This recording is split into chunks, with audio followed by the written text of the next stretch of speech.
นี่สังกะสีกับเก่าๆขันพ้นมาเนี่ยคือเปียกทางในนี่เป็นแบบสังกะสีห้องแล้วห้องอีกไปเป็นหนักป้าจ้ะโอ้ยอันนี้ใครแต่ยามแดดไปเป็นหนักขันยามพ้นนี่อยู่บ่ได้ตัวนี้แผ่นหนึ่งพอดีเลยแผ่นยาวเลยนี่แผ่นยาวโดยที่บ่ต้องตัดไปเป็นหนักตัวนี้อันนี้ก็1 2 3 4 5แผ่นทางหน้าก็ทางนี้ก็10ใส่อีกทางหน้าตัวเกยอีก5แผ่น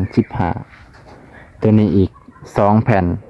16 17 18 19แผ่นเลยพี่น้อง19แผ่นกับแผ่นละประมาณก็บ่หลายดอกคุณหมอต่ออยากเป็นสะพานบุญให้เพิ่นโอ้ยตาดิตนเลย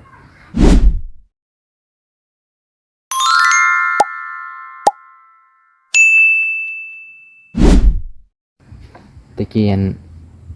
หลายเดือนแล้วบ่เพิ่นมาถ่ายเดือนนี้แหละเดือนนี้แต่ว่าหลายวันหลายทิศแล้วโอ้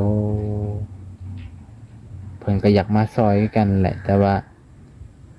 จักว่าเพิ่นก็มีหลายหม่องจักอันนั้นหลายหม่องมีหลายหม่องให้ซอยเพิ่นก็ค่อยๆไล่ไปนั่นแหละเพื่อสิหาผู้มีจิตใจเมตตานี่ก็ยากคุมื้อนี่เพราะว่าเศรษฐกิจเฮาก็บ่ค่อยดีแน่โอ้เขื่อนหลังน่ะก็มาใหญ่แต่เนาะโอ้ลูกหลานเขาอยู่กรุงเทพนี่แหละให้ลูกใหญ่ไวๆซะจบม.1 ม.2เรียนอ่านออกเขียนได้ไปกรุงเทพเลยโอ้ยแต่ป่าจะมีเงินให้บัตรให้เขาจะไปหาให้ใครยากเศษบัตรให้ลูกกันยากมันแพงเนาะจักล้านแล้วพวกมือนี่หอด1 ล้าน 2 ล้าน2-3 ล้านโอ้2-3 ล้านไปพี่น้องเพื่อเศษบัตรให้ลูกไปไทยไว้ซั่นเถอะยากเด้ว่าต่อจังได๋ก็เฮาก็สิกลับเลยเด้อขอบใจหลายๆมื้อหน้ามื้อในสิเอาของมาฝากพอดีเฮาก็มาใหม่มาใหม่เฮาก็บ่ค่อยฮู้ทางนี้ปานใดสิมาเบิ่งหลายๆเฮือนมาเบิ่งไว้แน่มีผู้หลักผู้ใหญ่เพิ่นอยากซอยหั่นนะมีผู้หลักผู้ใหญ่อยากซอยอยากให้เฮาเป็นสะพานบุญเฮาก็สิมาอีกเทื่อนึงไปพี่น้องไปอันนี้แหละพ่อแม่พี่น้องเฮือนเพิ่นเพิ่นก็อยู่กัน4คนลูก2กับพ่อแม่เพิ่นนำไปพี่น้องว่าต่อเพิ่นเฮือนเพิ่นนี่หัวยามฝนตกนี่หัวก็ย้อนสังกะสีเก่าไปพี่น้องโดนเลย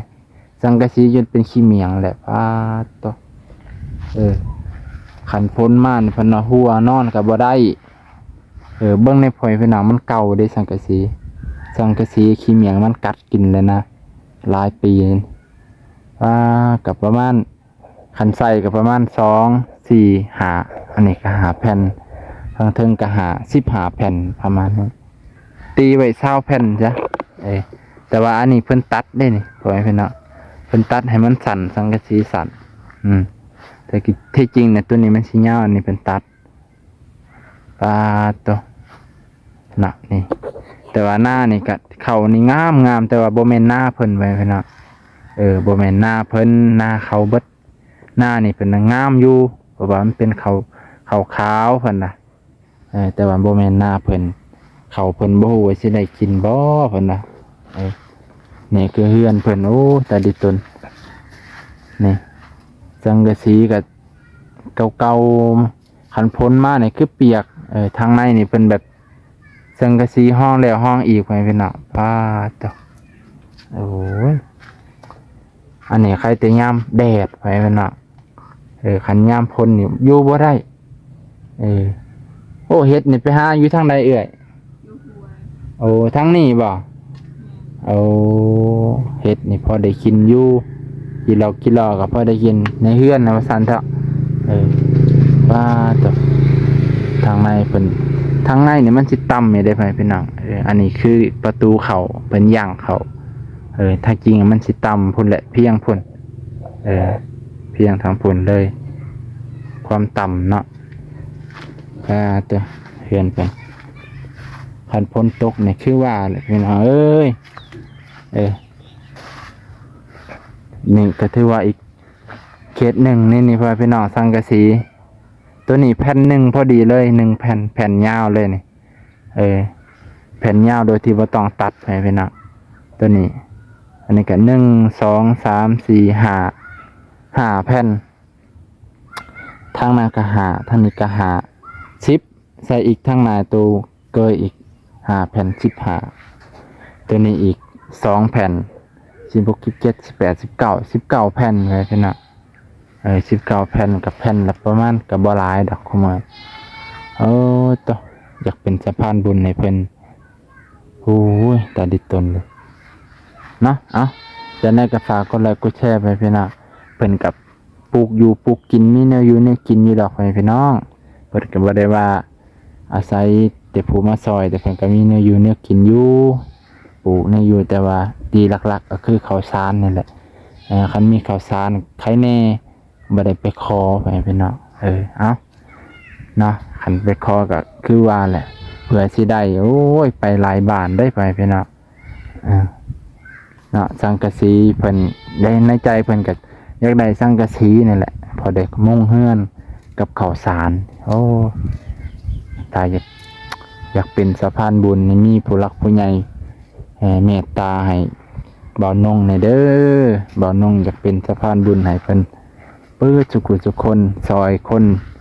นี่ก็ได้บุญหลายเลยพี่น้องซอยคนให้พ้นจากความทุกข์ได้บุญหลายบ่าวนงมาเป็นสะพานบุญให้ก็ถือว่าให้ได้บุญน้ำกันว่าซั่นเถอะเนาะต่อมื้อนี้ก็สิจบเพียงเท่านี้ไปพี่น้องมื้อนี้บ่าวนงกลับมาเลาะทายหมู่บ้านปากกล้วยเนาะก็ถือว่าตัวเมื่อยตอนนี้ก็เวลาเกือบ12 โมงเลยไปพี่น้อง12 โมงเบิ่งสภาพภูมิทัยนี่ก็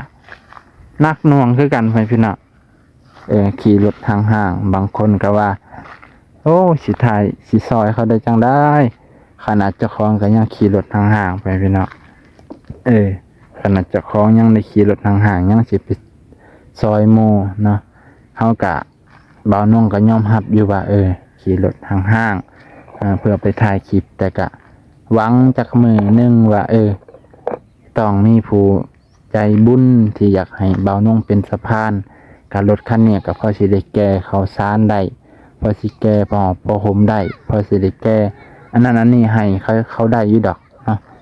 แต่ก็ยอมรับอยู่บ่าวนงกับบ่มีคือกันแต่ว่าอยากเป็นสะพานบุญสะพานบุญให้ผู้บ่มีก็บ่าวนงว่าซั่นเถอะแต่ก็บ่าวนงก็มักวิชาชีพนี่นำมักอาชีพนี่นำนะมักการถ่ายวิดีโอมักการซอยเรือเพราะบ่าวนงก็เคยบวชมาอาศัย